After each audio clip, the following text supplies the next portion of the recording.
औज़ुबिल्लाहिमिनश्शैतानिर्रजीम बिस्मिल्लाहिर्रहमानिर्रहीम rabbi ज़िदनी इल्मा rabbi इश्रह ली सदरी व यस्सिर ली अमरी वहलुल उक़दतम मिन लिसानी यफ़क़हू क़ौली। प्यारे बच्चों, क्लास 9 फ़िज़िक्स के लेक्चर नंबर 14 में मैं आप लोगों को खुशामदीद कहता हूँ।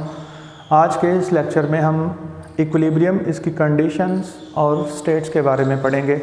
चैप्टर नंबर 4 क्लास 9 फ़िज़िक्स का आज थ्योरी का हमारा लास्ट लेक्चर है। इसमें हमारी थ्योरी ख़त्म हो जाएगी। कल हम इंशाल्लाह ताला न्यूमेरिकल शुरू करेंगे।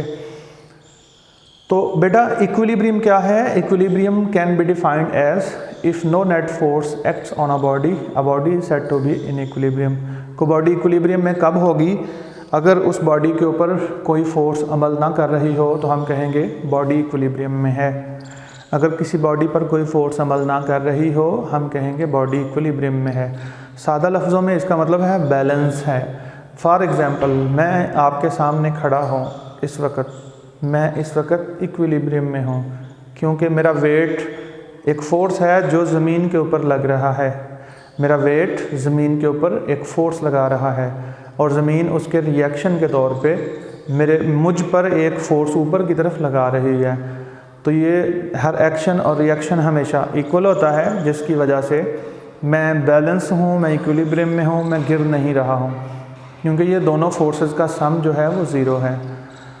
तो ये तो एक मिसाल थी बेटा इक्विलिब्रियम की। इसको हम कहते हैं इक्विलिब्रियम की पहली शर्त। इक्विलिब्रियम की पहली शर्त के मुताबिक किसी बॉडी पर लगने वाली तमाम फोर्सेस का सम ज़ीरो होना चाहिए, तब बॉडी इक्विलिब्रियम में कहलाती है। Sum of all the forces sigma F is equal to zero.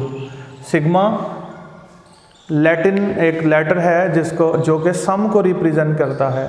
Some of all the forces acting on a body must be equal to zero. अगर ऐसी कंडीशन हो, ऐसी सूरत हाल हो, तो हम कहते हैं बॉडी पे पहली जो इक्विलिब्रियम की शर्त है वो सेटिस्फाई हो रही है, पहली शर्त पे बॉडी पूरा उतर रही है।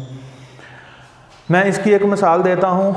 फ़र्ज़ करें टग ऑफ वार, रस्साकशी का मुकाबला है। ये एक रस्सा है और एक ए टीम इसको इधर खींच रही है, एक बंदा इसको इधर खींच रहा है, दूसरा बंदा इसको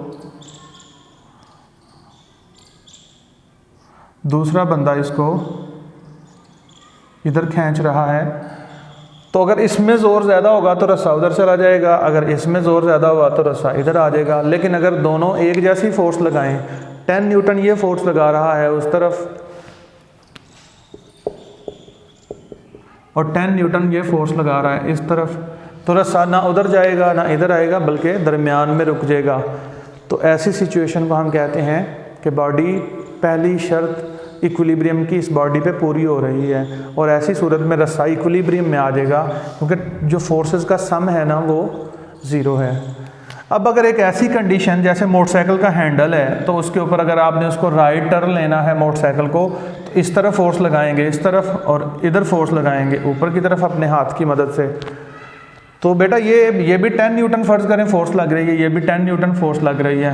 अब देखें इक्विलिब्रियम की पहली शर्त तो पूरी हो जाती है। दो फोर्सेस अपोजिट साइड में, अगर इसको पॉजिटिव लें इसको नेगेटिव लें तो +10 -10 जवाब ज़ीरो। इक्विलिब्रियम की पहली शर्त तो पूरी हो रही है, लेकिन बॉडी इक्विलिब्रियम में नहीं होगी, बल्कि इसमें टॉर्क पैदा होगा, रोटेशन पैदा हो जाएगा। तो यहाँ से फिर साइंटिस्ट ने ये ख्याल किया कि हमें इक्विलिब्रियम की एक और शर्त की ज़रूरत है। उसके मुताबिक क्या कि किसी बॉडी पे लगने वाले तमाम टॉर्क का सम भी ज़ीरो होना चाहिए। That is called second condition of equilibrium. Equilibrium की दूसरी शर्त क्या है? किसी बॉडी पर लगने वाले तमाम टॉर्क का सम ज़ीरो होना चाहिए। तो जब बॉडी पहली कंडीशन किसी बॉडी पे पूरी उतरती है और पूरी होती है, अगर कोई बॉडी इक्विलिब्रियम की फर्स्ट कंडीशन सेटिस्फाई करती है, तो ज़रूरी नहीं कि वो इक्विलिब्रियम में आ जाए, उसकी कंडीशन पे डिपेंड करता है, ये उसकी सूरत हाल पे डिपेंड करता है कि अगर तो ऐसी सूरत हाल है तो तब बॉडी इक्विलिब्रियम में आ जाएगी, लेकिन अगर ऐसी कोई सूरत हाल है तो बॉडी इक्विलिब्रियम में नहीं आएगी।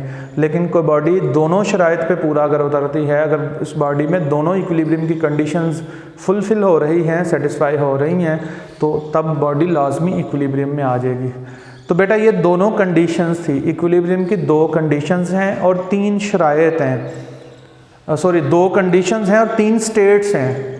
कंडीशंस को शराइत ही कहते हैं। इक्विलिब्रियम की 2 शराइत या कंडीशंस हैं और 3 स्टेट्स हैं, हालतें हैं। इक्विलिब्रियम की पहली हालत का नाम है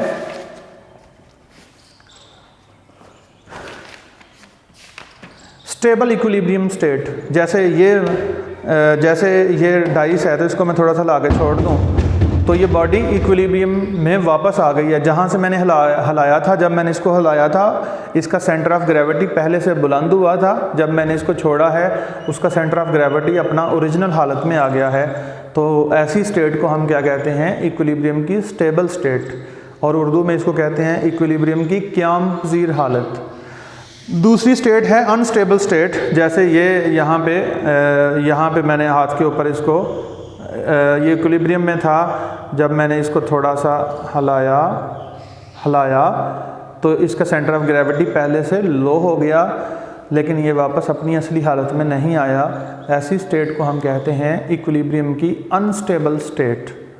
और एक और तीसरी हालत होती है, जैसे एक बाल है तो ज़मीन के ऊपर पड़ा हुआ है, इसका सेंटर ऑफ ग्रेविटी इधर है, तो मैं इसको हिला के इधर ले जाऊँ या इधर ले जाऊँ तो इसके सेंटर ऑफ ग्रेविटी पे कोई फ़र्क नहीं पड़ेगा। ऐसी स्टेट को हम कहते हैं इक्विलिब्रियम की न्यूट्रल स्टेट, न्यूट्रल हालत। तो इंग्लिश में इनके नाम तीनों स्टेट्स के क्या हैं?